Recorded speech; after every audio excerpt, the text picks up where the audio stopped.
Okay, so coming and sitting into a comfortable position, and if you're less than 34 weeks, then you can sit cross-legged. If you're more than 34 weeks into your pregnancy, then for you it's better if you actually don't cross your legs anymore. It just reduces the amount of blood flow restriction that you get in the legs. So you can sit with your legs stretched out in front, you can take them wide, or you can come into a little bit of like a butterfly position with the soles of your feet coming together. So those are your options, and of course you can choose these options even if you're less than 34 weeks pregnant as well. So you find what's comfortable for you, and Catherine, you might find not crossing the legs as well is more comfortable for you. So whatever you feel is right for you. And then sitting against the wall, what you want to do is make sure that the back of your pelvis is touching the wall and the shoulder blades, and just easing yourself backwards. So you're kind of allowing the wall to support you. And then just relax. So coming into this state of stillness, and just noticing how you feel. So moving your awareness into your physical body first of all. And just taking a moment to notice how everything feels. And in particular, all of the common culprits, the areas in your body where you might be used to having a little bit of niggling during your pregnancy. So the hips might be feeling a little sore or stiff today. The back might be feeling a little tight. It might be the neck and the shoulders. So just taking stock of how you feel physically at this moment in time. And noticing and recognizing that actually all these things are very likely to change. So regardless of how you feel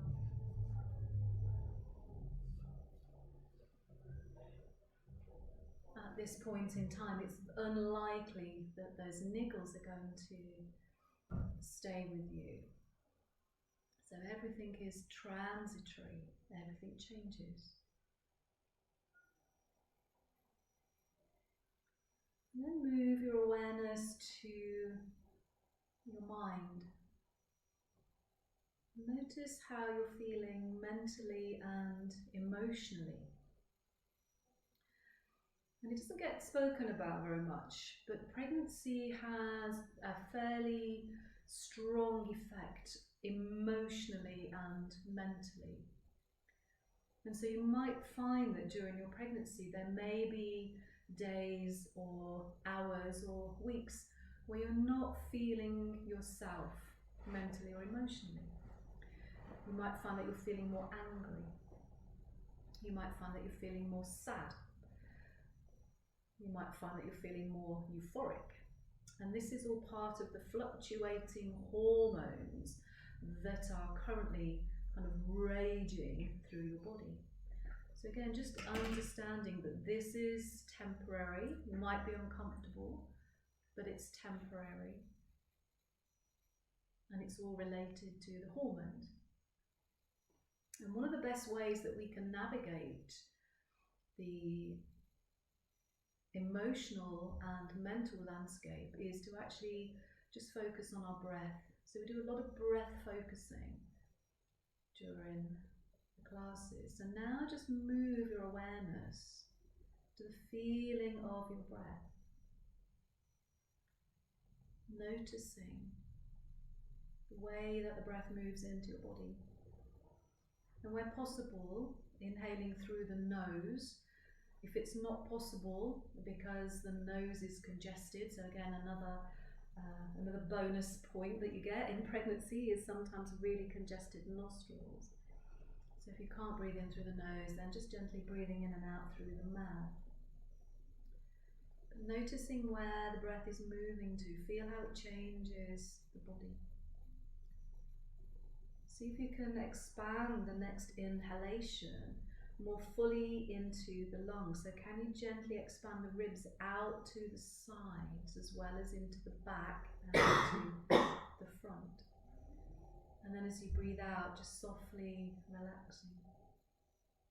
And then just repeating that a few more times. So when we run out of space to breathe, which will happen to everybody at some point, when the diaphragm starts to be restricted because the uterus is growing higher and higher up towards the base of the rib cage, we can find more space to breathe by breathing sideways. So just imagine now that you're breathing into the sides of your ribs. Notice if you feel a little bit more space to breathe in and out from.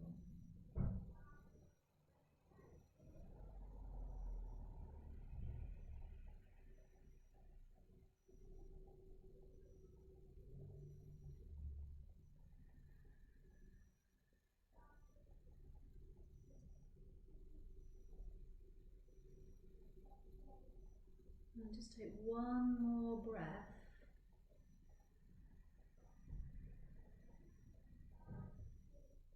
Into the sides of your ribs.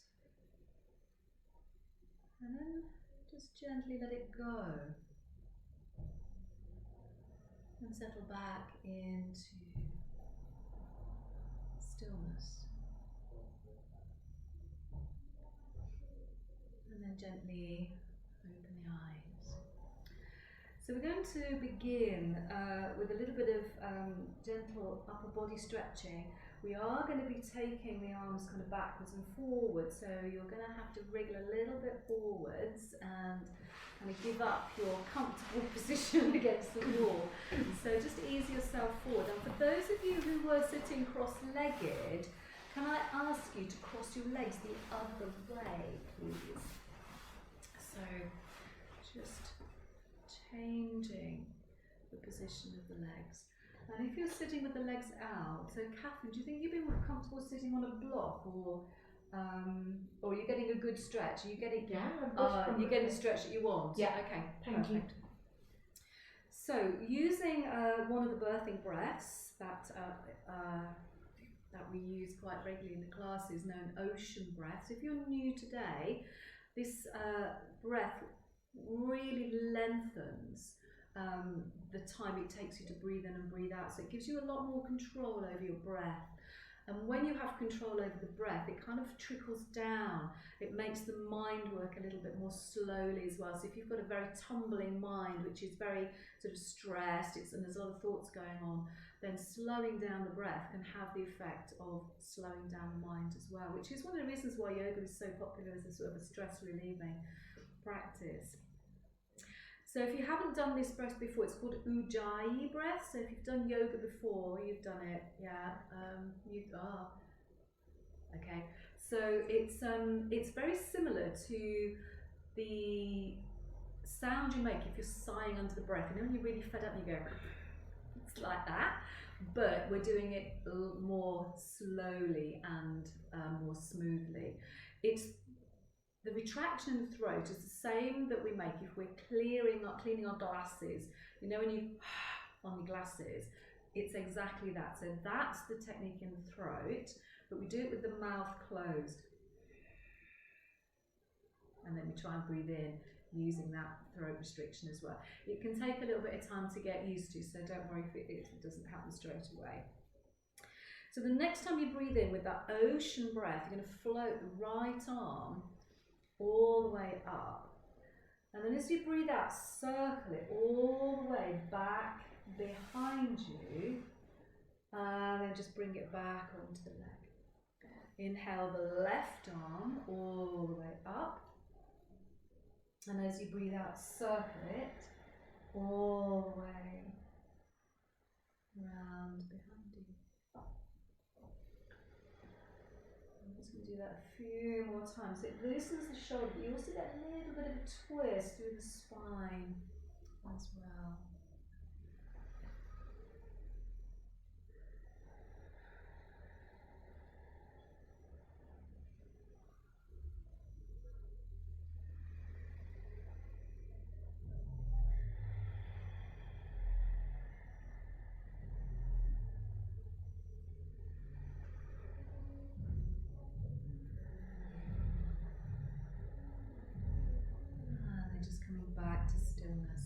So you're going to come over onto your hands and onto the knees, so just gently releasing the legs. We've been sitting for a while, so you might just want to give the toes a little bit of a wriggle.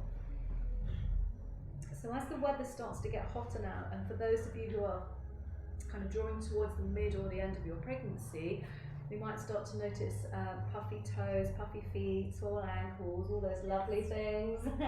So you've got the double whammy really of sort of having summer babies, which just exacerbates the amount of swelling that you might be prone to getting. So pointing your toes forwards and then pulling the toes back towards you, doing that a few times, and then rotating the ankles around and then going the other way. I'm just going to do a bit of a bounce onto the legs. And then coming over onto your hands and onto your knees. Is everybody okay in the wrists? So we are going to stretch a leg back, so you just make sure that you've got enough room. You might need to come right to the front of your space so that you can stretch your leg. Have you got enough room there, Hannah? Yeah. Get your leg back, okay. So hands come directly underneath the shoulders, knees come directly underneath the hips, but within that you also want to make sure the back is nice and long. You want to be able to really move into the spine. So if you have your hands too close to your knees, it's going to restrict your movements in your spine. So this is what we call finding the centre, where everything feels nicely stacked up. And then you're going to circle or make a U shape with your hip. So push your hip over to the left side. Take the hip back towards the heel, and how far back you get will depend on how big your baby is, how far pregnant are you. So you may be able to go a little bit, you might be able to go all the way if you're early doors. And then sweep across to the other side and then push the hip out to the right side. So essentially you're drawing a U shape with your hip and then go the other way. Push the right hip out, ease back towards the heel, just as far as you can go without sort of squashing your baby, and then bring the hip over to the left side. So just do that a few more times. And if you want to, you can even coordinate it with your breath. You can breathe out as you go back towards the heels, and then breathe in as you come back up the other side.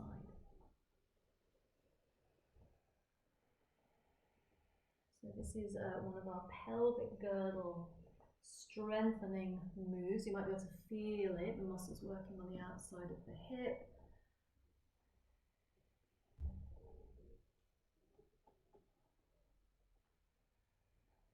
And we'll just do one more.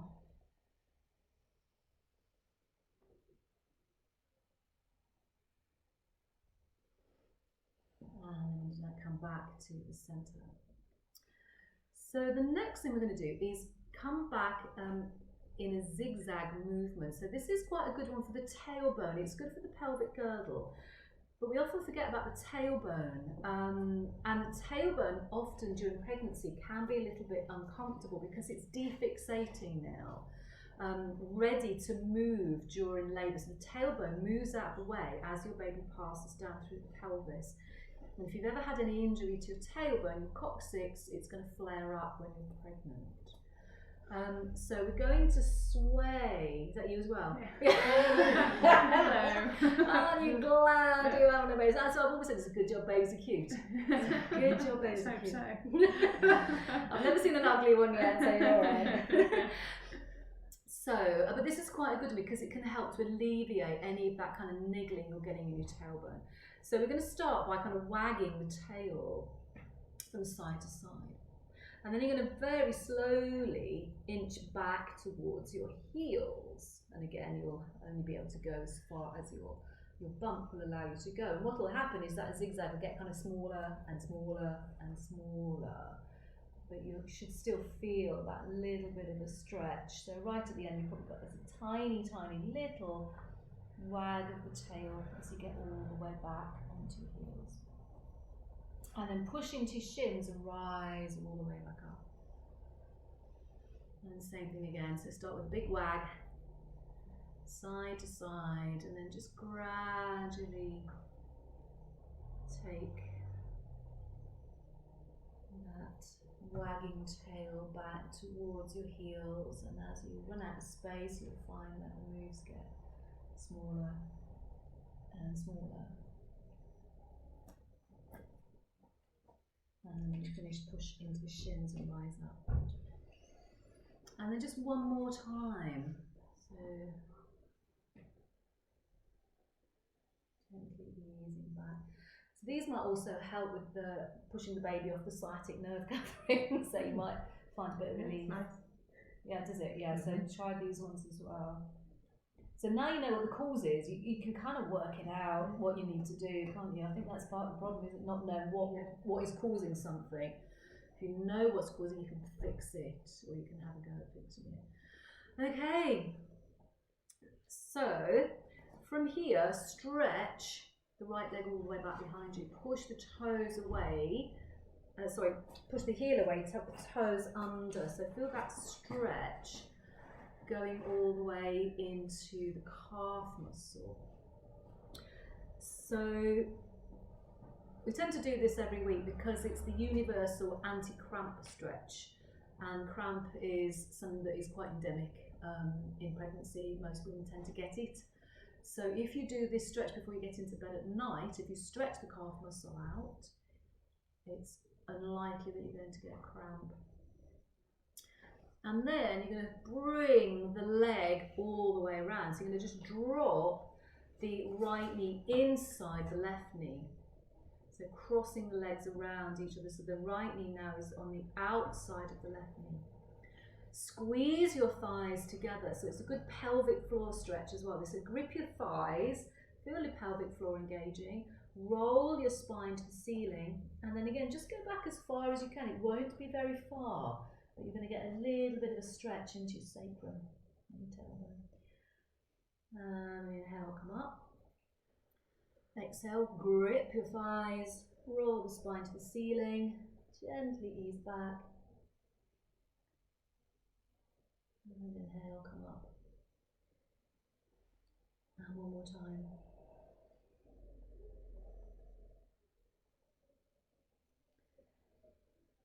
And just gently release the leg. Now circle it all the way around to the front of the mat. Now some of you with SPD, I noticed on some of the forms, some of you were saying you've got SPD. Lunges can be uncomfortable.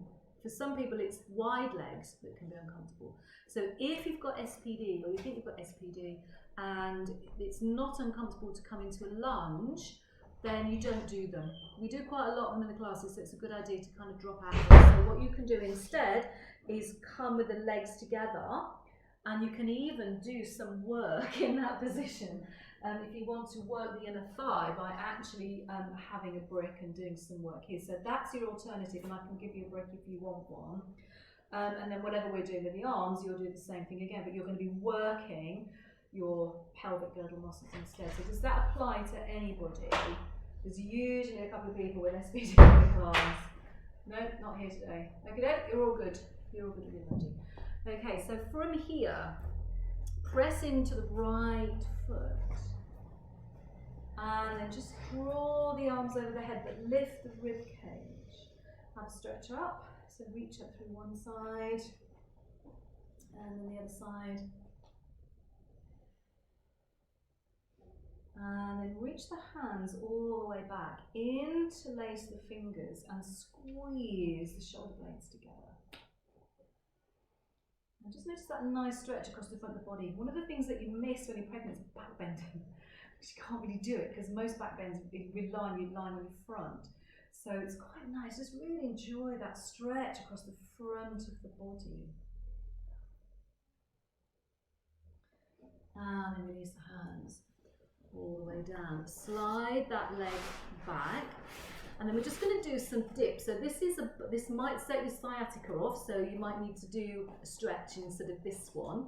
So this is a gluteal strengthener, and what you're going to do is you're just going to drop the right knee to the floor, but without moving the hips. So I'm going to show you how that looks. So if you just follow the instruction and drop the knee down, you tend to do this. Can you see what's happened to my hip? And that isn't really doing anything. What we're doing is this. So we're just kind of letting go. The whole leg is basically gone floppy, and my hips are staying exactly where they are. And now I've got a burning sensation in my left glute. So this is a strengthening practice. So what you want to do is just drop that right knee, almost let it go, and then bring it up, let it go, without doing anything to the hip. So it's just dipping it towards the floor. So keep the toes where they are, just lightly dip. Can you feel that in your bum? Yeah, good. And then just do 2 more.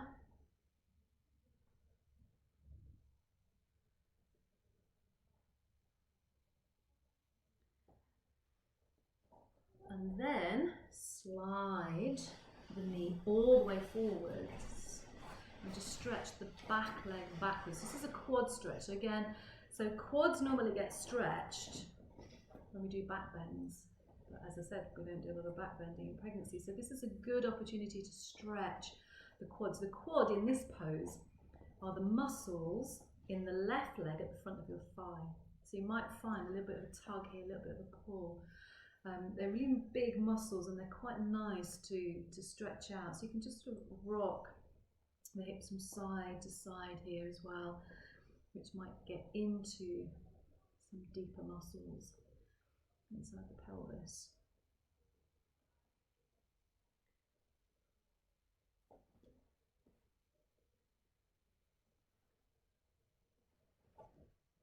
And then push into your hands.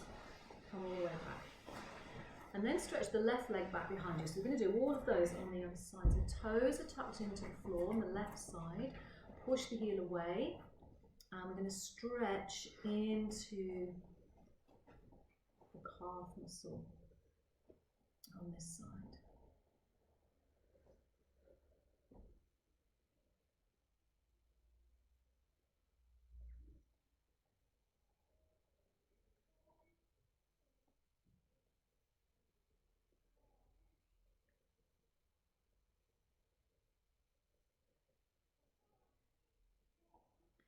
And then take the leg over to the right side and just drop the knee to the floor.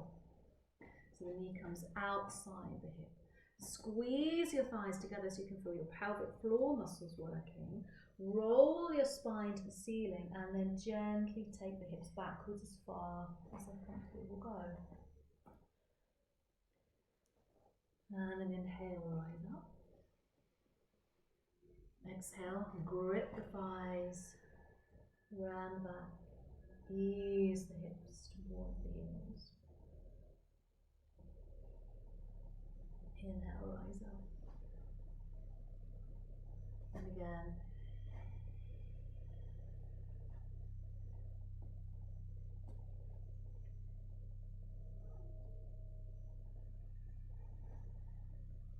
And just release the leg, slide it all the way around to the left side, and then push into the left leg to rise up. Take the arms out to the sides, lift the rib cage. Try and keep the shoulders relaxed. There's no kind of squeezing of the shoulders. You want to make as much space as you can here, and then lengthening up through the sides.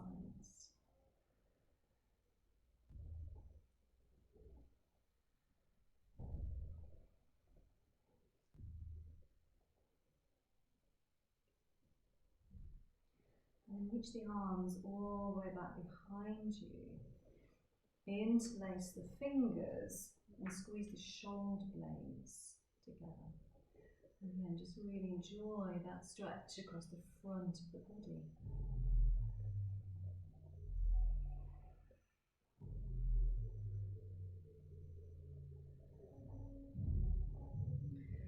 And release the hands all the way down to the floor. And then step the leg back. And then we're going to do those knee dips again. So just let the left knee go, but keep the hips level, and then lift the leg back up. So all you're doing is just letting go of the knee so that the hips aren't moving at all.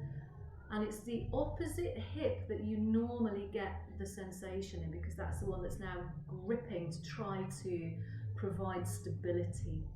So any strengthening work usually comes from making something unstable somewhere else in the body, and that's what we're doing here. We're kind of losing the stability in the left leg, so the right buttock now is having to pick up the slack.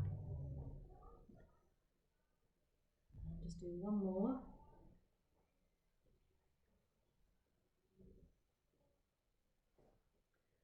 And then you're going to slide the knee all the way forwards, stretch the right leg back and just work into the quad stretch on the right side.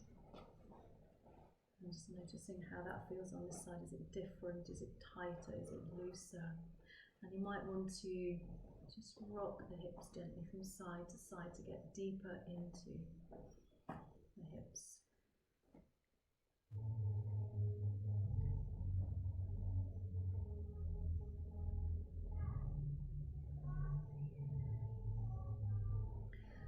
And then pushing back from here. Tuck your toes under. Take the hips back as far as they'll go. Stretch the arms out in front and then press up and back into down facing dog. Now, if you're in the late stages of your pregnancy, you might not want to do a downward dog. So just come into cat pose and work the hips back towards the heels. And then bring the knees all the way back down. And then just walk your hands back and then sit.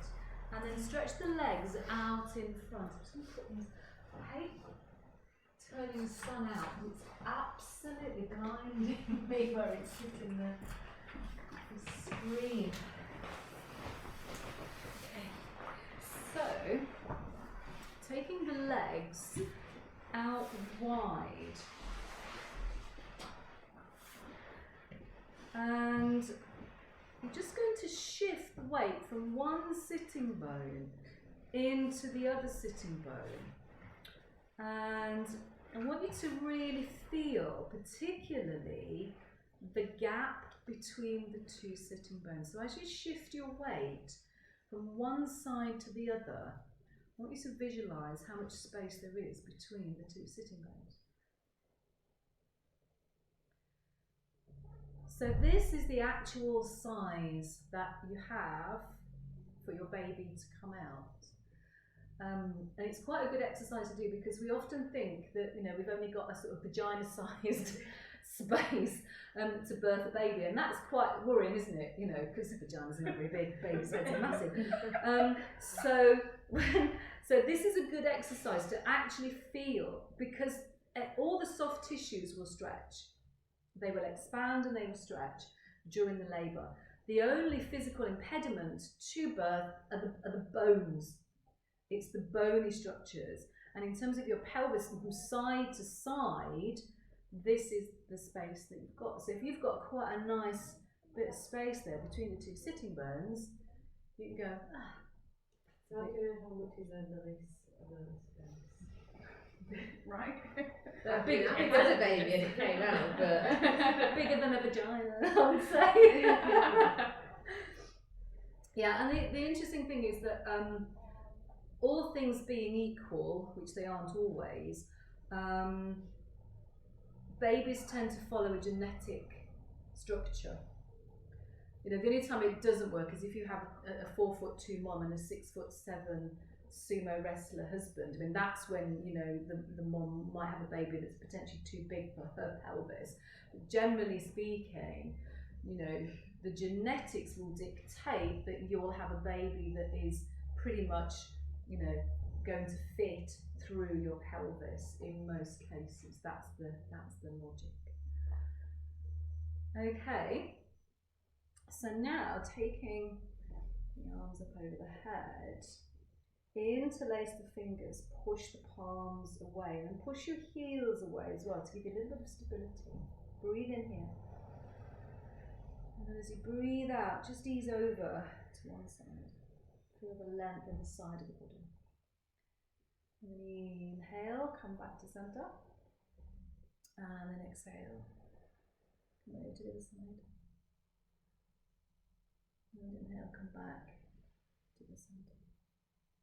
And same again.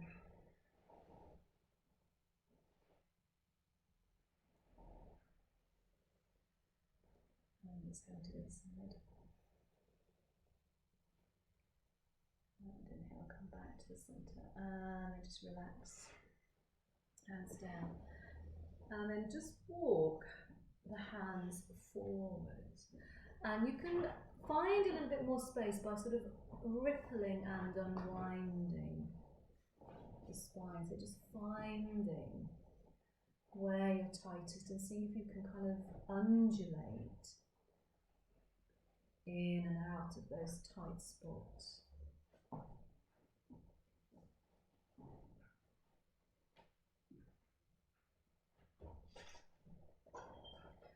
And walk the hands all the way back.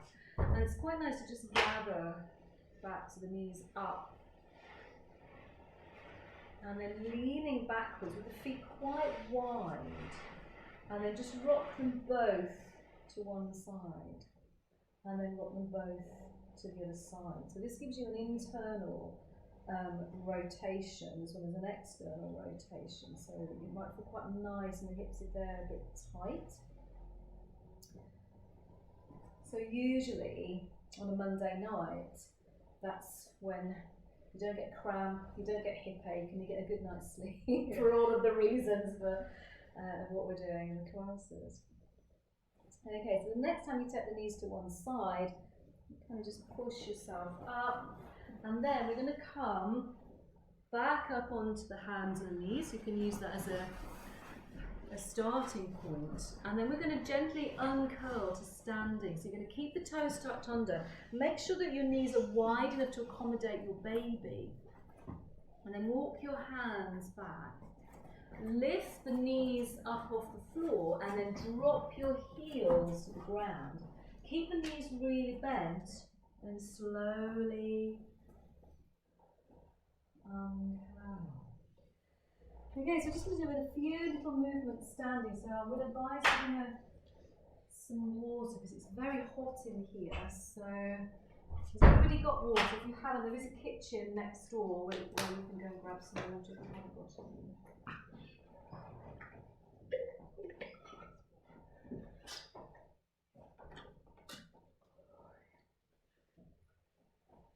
How are you feeling energetically?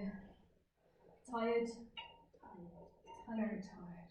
Tired, yeah, it's a lot of tiredness. All my classes, people are really tired.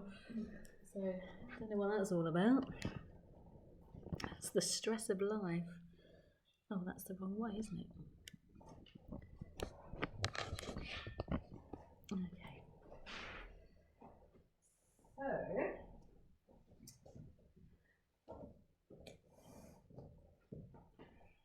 So working with just a little standing sequence. So having your feet directly underneath your hips and just breathing in, rising up onto your toes, and then breathing out, circle the arms around and bring them back down. And then reverse that, so come up onto your toes with the arms coming out to the sides, and then breathing out and the hands down the centre. And just do that again.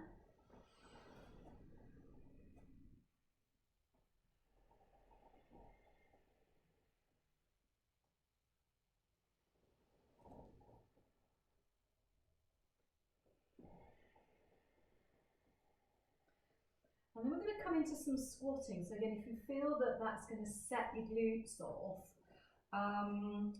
then what you could do is a stretch, is a forward bend. You can do a dangling forward bend and stretch. So see how it goes. Yeah, I'm a bit worried that a lot of the pelvic girdle stuff we're doing is tightening the glutes, which may or may not affect the sciatica. But you'll know because you'll feel it. So you've got the option. How did it go?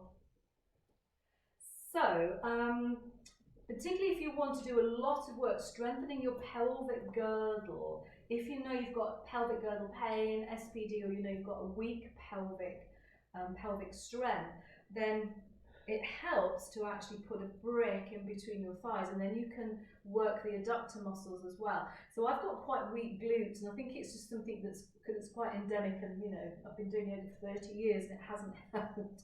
So these little tricks help me in certain poses. So we're going to come into a squat using the breath, and if you want to, I've got a couple of bricks, so would anybody like to try a brick if you want to work the inner thigh? So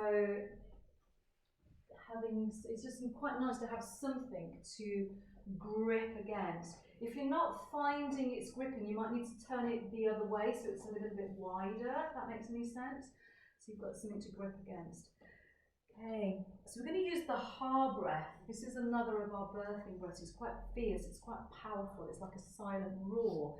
And this is a really good breath to bring out of your toolkit during labour if you're feeling a little bit like you're losing power. So this is a real, and it's kind of like the ocean breath, but it's done with the mouth open, and we make the ha sound.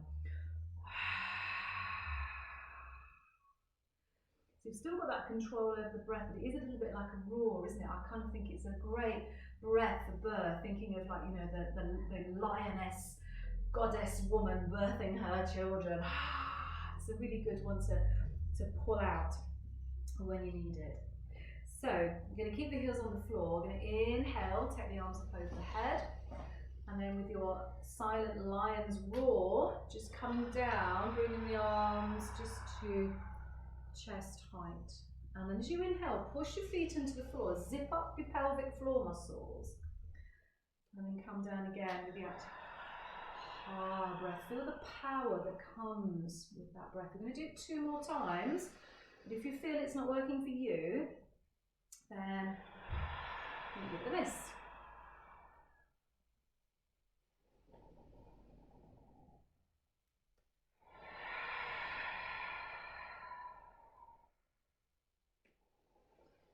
And you can circle the arms, give a bit of jiggle. So we're going to do some partner. 2, 4, 6, 8, 10, 11. Oh, you get me. Sorry about that. So we're going to work with a partner, and we're going to do 2 different things. We're going to do some balancing, because it's really hard to balance on this carpet.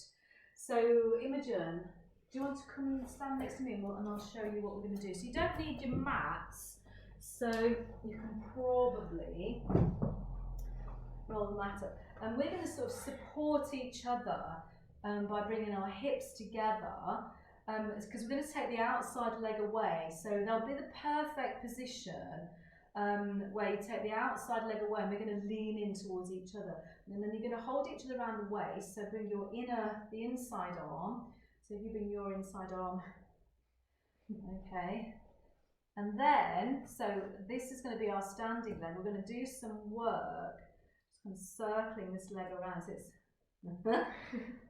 should be a little easier. And then after you've done that a few times, we're going to come into, that's better. So you might have to keep readjusting. You'll find that's better, isn't it? Does that feel better? Yeah. And we're going to come into tree pose and take the arm up. And if you want a bigger stretch, you can reach the arms over. I'm sure Imogen's hands are a lot taller than mine, so we're not going to really reach. So yeah, we're going to do that, and then come back, and then just bring the leg down. Then you're going to do the same on the other side. So it helps if you're with someone that's reasonably the same height. But I don't think there is anybody. Unless Rebecca, who's the tallest? Probably Rebecca. There's not much in it, is there? No, I think you're pretty much the same actually. So yeah, it doesn't really matter the person that you like the look of. Okay, so if you pair up and you're happy to, yeah, I'm just gonna have a look now. Okay, so once you've got your partner, then what you can do is just roll your mats out because they're not going to be of any assistance at all. In fact, they'll be more of an impediment. And then stand side by side. Now bear in mind that if you come really close together to start with, once you take that leg out of the way, what happens is you lean. So if you start really close together, you're not going to be able to balance particularly well when you take the leg away. So you might have to readjust. Okay? So, inner leg together. Hold each other around the back of the waist, and then take the outside leg away and just start to circle around. Now when you do this, if you find that you're not supporting each other, then it may be that you have to sort of readjust your standing leg so that you've got more support, and it might not be where you needed it to be.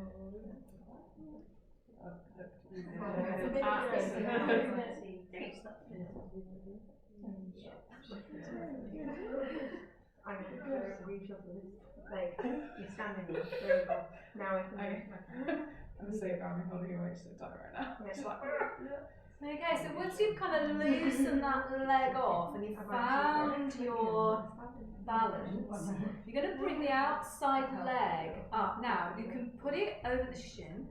You can bring it up to the thigh, but don't hook it over the knee. So just avoid the knee. And then you've got your support. You can just raise the outer arm all the way up. We haven't done the side yet, so you've done this one. And then if that feels okay, you can hold that for a few breaths. And then if you want to get the side bend, you reach the arms over. Now you might have to struggle to find where your partner's hand is.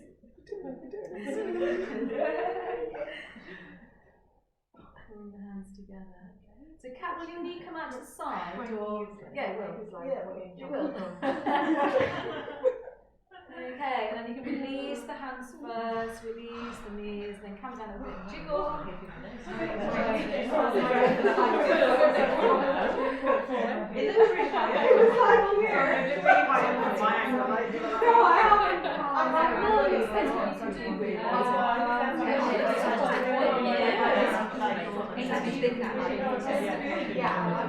So swap over and you do the same on the other side. So remembering to get yourself supported first. Remember where's the bar?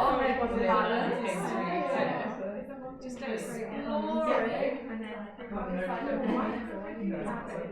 Just exploring that. I think it's easier to lift it up and then out. Okay. Okay.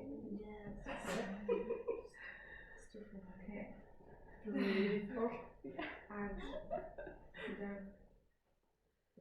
Okay, and then when you've done that a few times, where do you want to place your leg for your partner tree balance? So Vrikshasana. Take the arm up over the head, and then just holding the balance.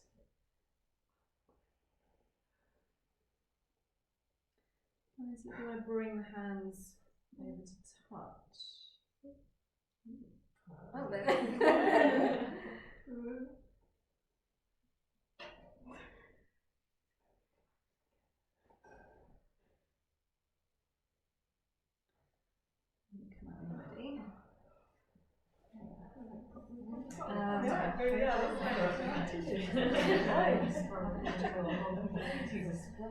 So then we're going to finish off with the stretch that we tend to do a lot in this class, which is the partner back stretch. This is a marvellous stretch that it's almost like putting your spine through traction. It stretches every part of your body, your shoulders all the way into tailbone. It's a lovely stretch. So Imogen and I are going to face each other. We're going to hold hands, we're going to bend our knees and walk away from each other, so keep walking backwards. And what we want to do is get the back straight from the buttocks to the head. And then we're going to lean away from each other. So you're going to kind of lean back, I'm going to lean back. Oh, lovely, have you got that? Yeah. So if you lean away from each other, you can even just wiggle your hips as well if you've got any lower back niggles, and it just puts the whole of your spine through traction. How's that feel? That's really nice. Nice. And then when you come up together. You ready? Yeah. because you don't want to come up by yourself. Okay, so I'll get everybody set up and then we'll do that one again. Okay. So holding hands, bending the knees. The key thing is getting the distance right. So bend the knees, walk away from each other until your backs are horizontal. And then once you've done that, just gently lean away from each other. You don't want to pull each other over. You just want to have enough tension that you're pulling the spine apart. Have you all got that stretch? Yeah. Does it feel good? Yeah. Brilliant.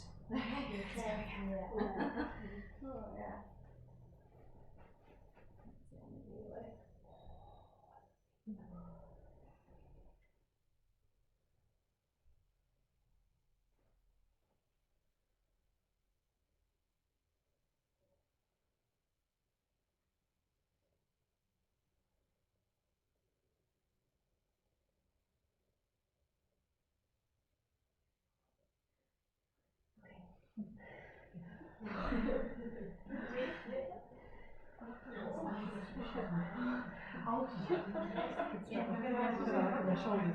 And then when you stand up, notice how much taller you feel. It's like you've grown an inch. So this is traction. You know, it's just making more space in the body. When you're pregnant, every bit of space, you know, is worth its weight in gold, isn't it? Because there's not much of it. So that's a good one to do. And there's a little video of this on the website and on the YouTube page. And I call it the kitchen sink stretch. You just hold the edge of the kitchen sink and you walk, but you do the same thing. And I do this nearly every morning while the kettle's boiling and my cup of tea in the morning. It's a really, really good one to do. So if you liked that, yeah, go and do it at home in the kitchen sink. I wouldn't use the bathroom sink, you might pull it off. The kitchen sinks are far more robust. So before we come down and sort of start winding down, we're going to do a few little movements for labour. And this particular one, I think, is also quite good for sciatica. So for all the reasons I said earlier, of moving your baby off a particular location where they might be compressing your sciatic nerve. So these are standing poses. So the beginning of labour, standing up, is probably quite nice, and then as the labour progresses you might find that you just gradually get closer and closer to the floor. And part of that is that you run out of energy, but also there's a real thing about grounding, being near the earth when women are birthing. You don't really want to be kind of, you know, wafting around in the open air. You want to be on the ground. It's a very sort of primal thing. But certainly at the beginning of labour, it's quite good. It also helps with the positioning of your baby to get them into the right position for delivery. And there's variations of doing this. You can lean against a wall, you can have your partner supporting you, so you can lean back into your partner, or you can, you know, slow dance with your partner, but the moves are the same. So we're going to work through a few of them. We're going to work with, we'll do straw breath, because it's quite a cooling breath as well. So you're going to breathe in as if you're sucking the breath through a straw or whistling backward. And it creates a bit of a cooling effect in the mouth. And then you're going to breathe out through the lips again as if you're blowing out through a straw or as if you're whistling. And this is another of the birthing breaths that we use. It's more of a calming, soothing breath. You're going to bend the knees. You need to feel like a bend in the knees. And you're just going to circle the hips around first of all. So just rotate the hips with that straw breath. So sucking the breath in, just feeling the cooling qualities of the breath on the inhalation. And then notice the relaxing qualities on the exhalation. So the key thing to bear in mind here is that you want the hips to move but not the upper body. So it's a little bit like having a hula hoop. So if the upper body's moving, it means the hips aren't. So imagine the upper body being completely static. You can see it's just the hips are moving, upper body is really static, And it comes from the legs. It's quite a lot of work in the legs. So if you've locked your knees, you're going to struggle to move the hips. And then go the other way. So circle in the opposite direction. So in terms of labour, when you move your hips, and you only do these moves during a contraction, it helps to dissipate the discomfort. So moving your pelvis during a contraction is much more of a pain relieving mechanism than just lying on your back, which is what you see in many labours. So this will really help you during labour. And then just come back into the centre. So every time a contraction stops, then you stop. You don't need to expend any energy when you're not having a contraction. So at that point, you might just want to sit down. Depending on how long the gap is, you might not have very long. You might just want to sit down on your bed, sit down on your ball, and have some water, replenish yourself, and just wait for the next contraction to come along. So then we're going to do a different move now. We're going to do a little more complex move. You're going to stay with your straw breath, but now we're going to do figure of 8. So you're going to circle one hip, one direction, and the other hip, and the other direction. And still sucking the breath in and blowing it out.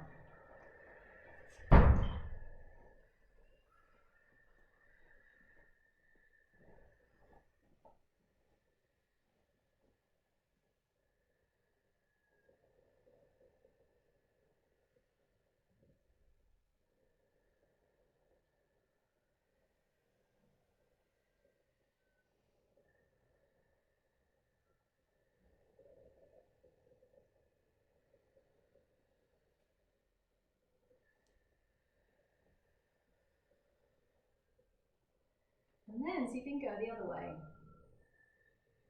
So we're doing the figure 8 in the opposite direction now.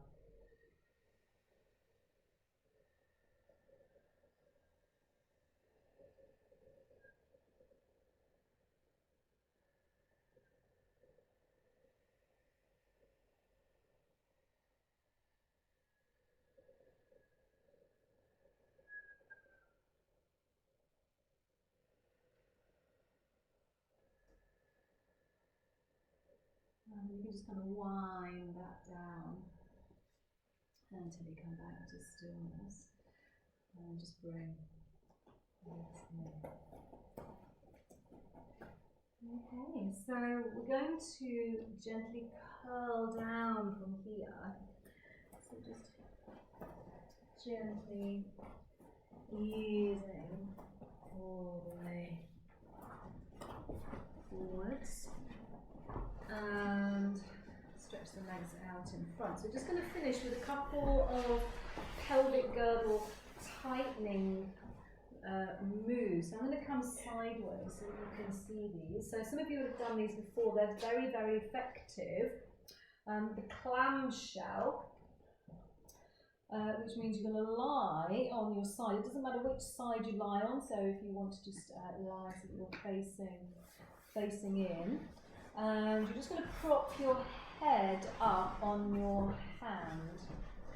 So you're up on your elbow, and you can use your other hand to stabilise you. And then you bend the knees up. And what's going to happen is you're just going to keep the ankles together, and the top knee is going to open up and down like a clamshell. So as you breathe in, just lift the top knee, and as you breathe out, lower it down. And we're going to do that 10 times, so just count to yourself. And one of the things you want to bear in mind is you want the muscles to work, so it's not a stretching exercise. So you don't want to just roll that hip back as far as it will go, because that means you're just actually moving the lower back. So what you want to do is actually keep the hips fairly stabilised, so that you're feeling this in the outer thigh muscles and your glute muscles. So if you're not feeling this, either you've got, buns of steel, If you haven't got buns of steel and you can't feel this, the chances are that you're probably taking the leg up and over. You're actually dropping the hip back. Have you all got a nice burning pain in your glutes and in your thighs?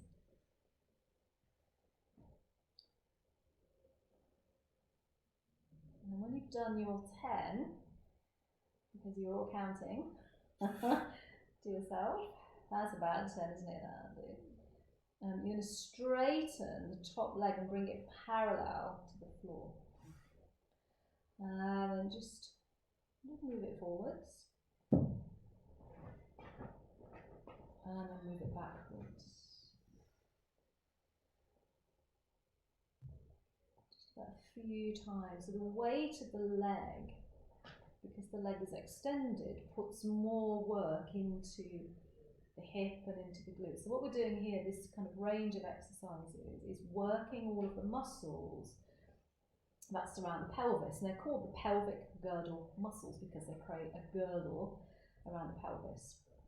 And in most cases, they're quite stable. However, in some cases, if they're weak to begin with, then there is potential there to get pelvic girdle pain, which can then lead on to symphysis pubis dysfunction, where the muscles are not supporting the pelvis during pregnancy. So these exercises are designed to prevent that as well as fix it.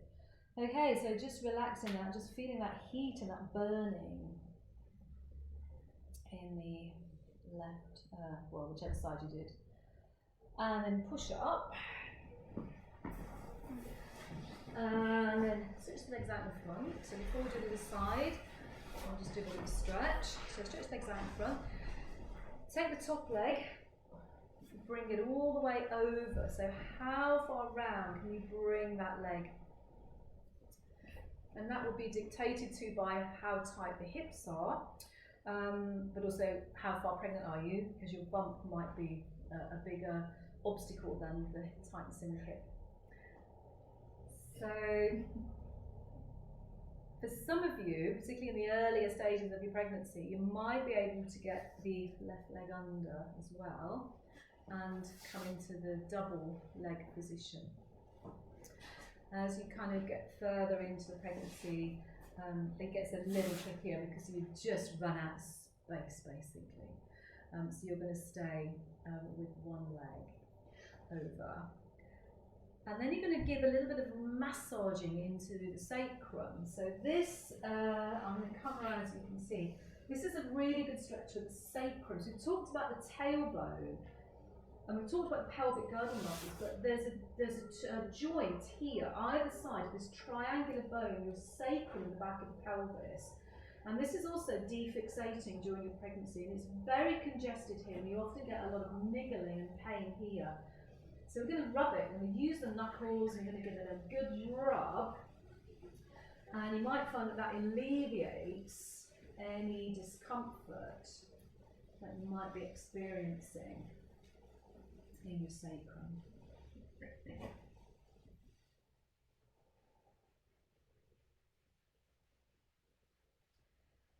Okay, and then you can undo the legs. And then take the left leg over this time.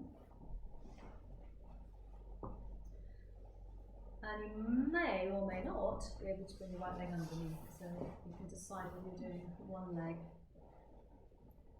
or two legs. So Catherine, is your buttock on the floor, the other buttock? No. Yeah, you're better off kind of squaring up the hips and just letting that leg go. Otherwise, you're kind Just of do that. Yeah, because that's going to give you more stretch, isn't it, than actually kind of listing is the word. Okay, so this time on your sacrum, you can use your fingers to sort of stretch across. If that doesn't feel as effective, you can go back to the rubbing.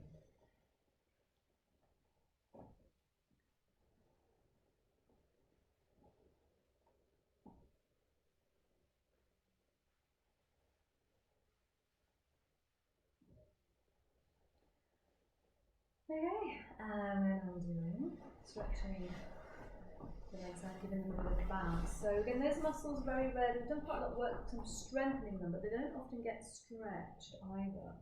So now you're going to lie on the other side. So whichever side you didn't do. So if you don't want to face backward room, you can just kind of swivel to the other end of the mat, or you can face backward room, doesn't matter.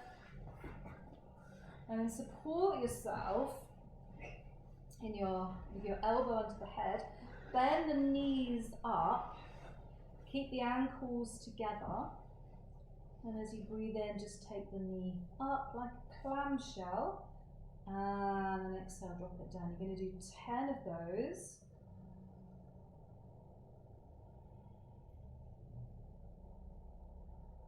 Notice if it feels different on the side. Is there any weakness? Is it looser? Is it tighter?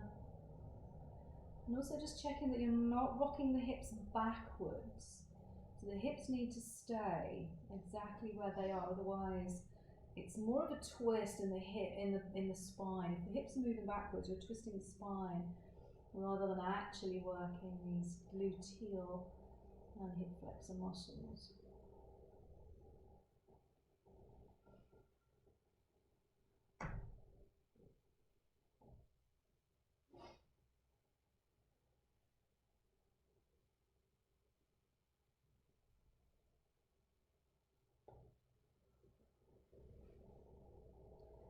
And that kind of feels like about 10. If you feel you've done 10, stretch the leg out so it's hovering parallel to the floor. Push the heel away and then slowly move the leg up forwards, and then slowly take the leg backwards.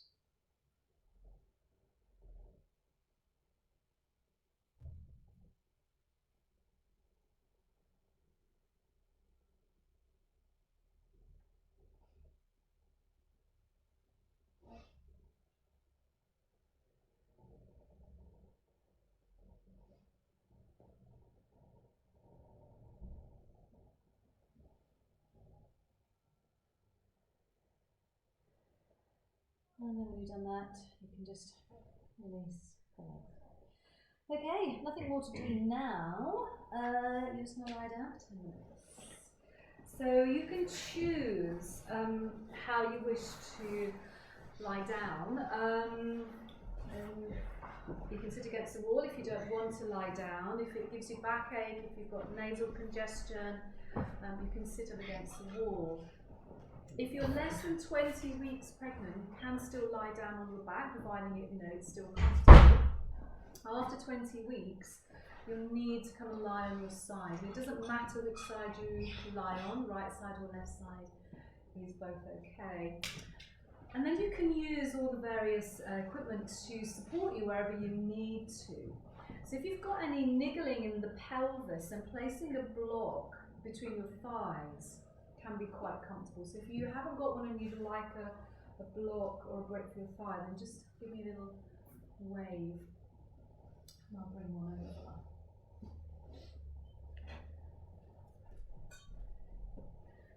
And then you might actually have some niggling around the abdominal ligaments. So these are the round ligaments that support the uterus, and sometimes they're a little bit strained. And when you lie on your side, you get an uncomfortable tug around them. So the way to alleviate that is to place your pillow or a rolled up something underneath your bump. So basically you're supporting the bump. So that's one way to, you got all of the above.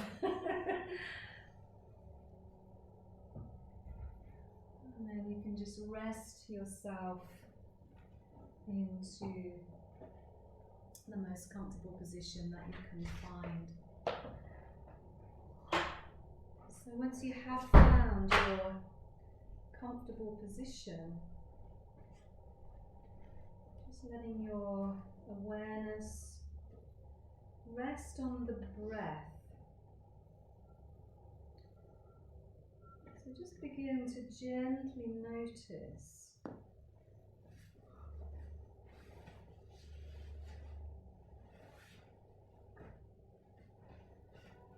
movement of the breath.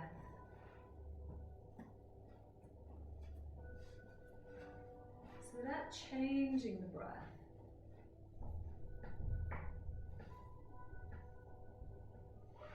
just feel the rhythm.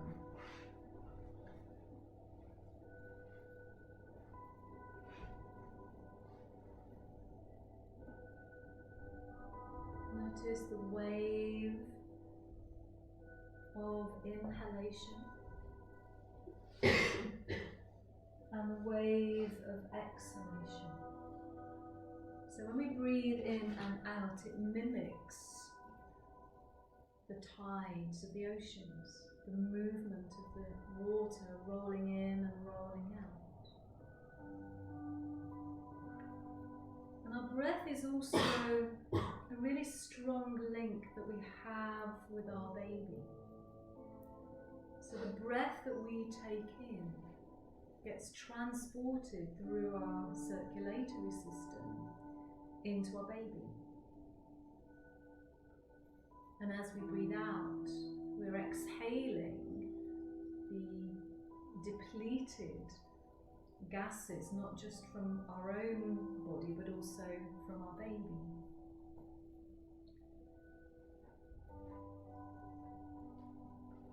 In addition to that, your baby is going to hear, as a background to their life as it is at the moment, the gentle thump of the heartbeat. And the heartbeat is created by the movement of the heart pumping the blood, the circulatory system, around the body. And the circulatory system is designed to move the air, move oxygen and nutrients around the body.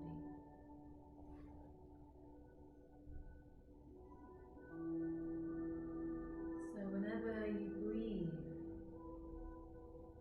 you have this relationship with your baby. And you're not only breathing for yourself,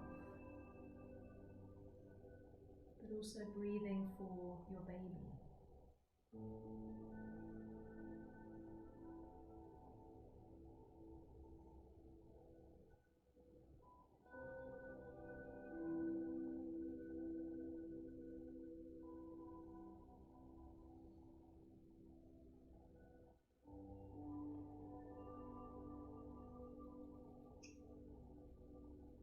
You introduce a very gentle, very subtle ocean breath where you create that little bit of a restriction around your throat.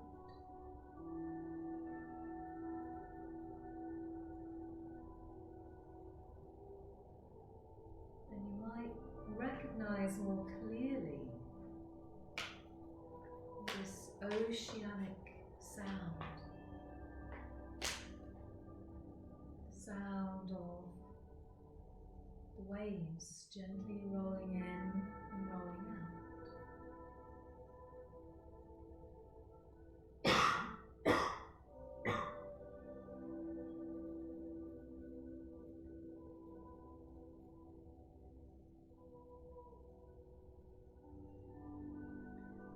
Being by the ocean has a very calming effect.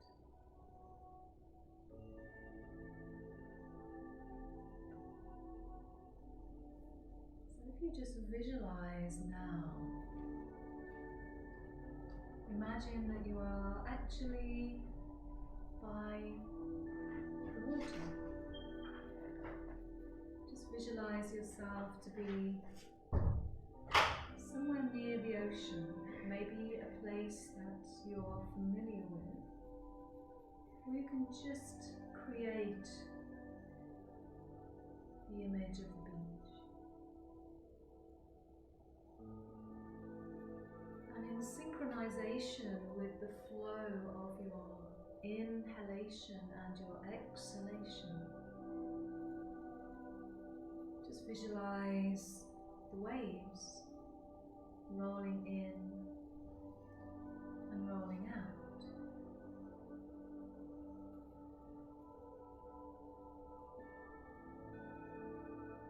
Notice the calming effect that being near the ocean has.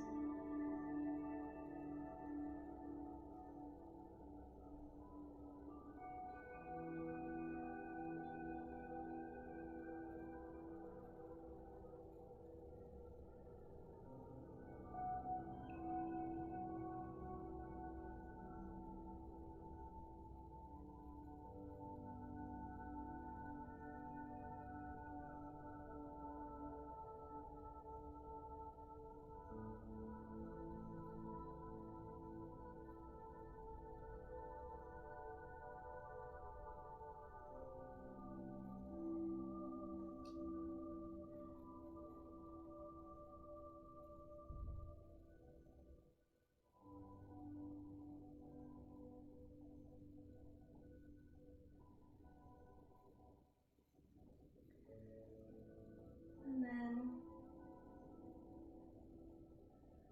you can gently let go of the image of the ocean.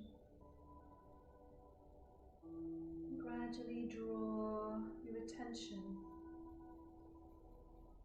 all the way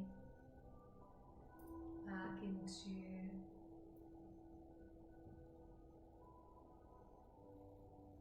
your body lying on the ground.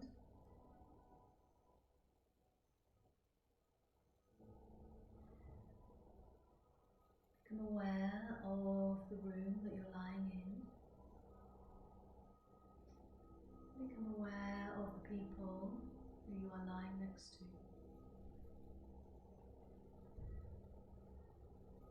Notice the sounds that you can hear, both the sounds inside the room and the sounds outside the room.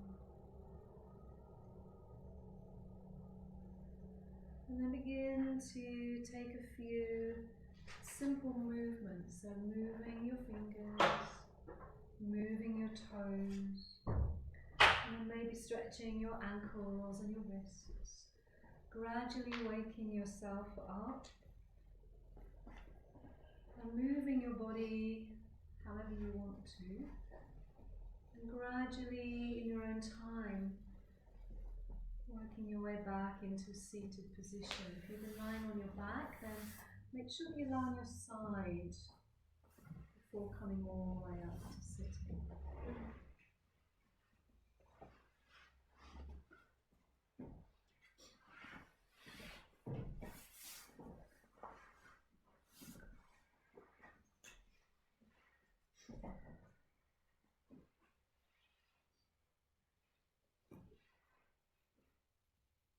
And just take a moment to notice how you feel.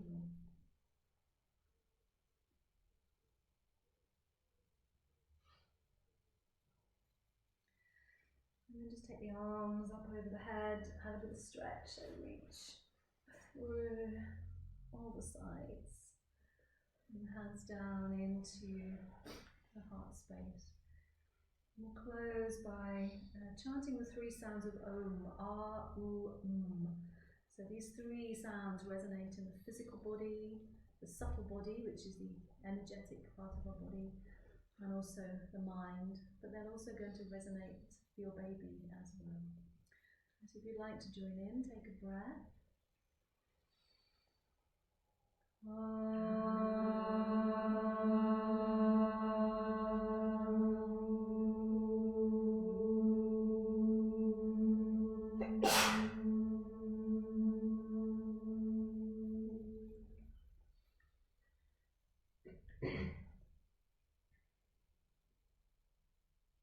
Thank you so much for being here, Yogini Mamas. Namaste. Have a wonderful week. Thank you. Thank you.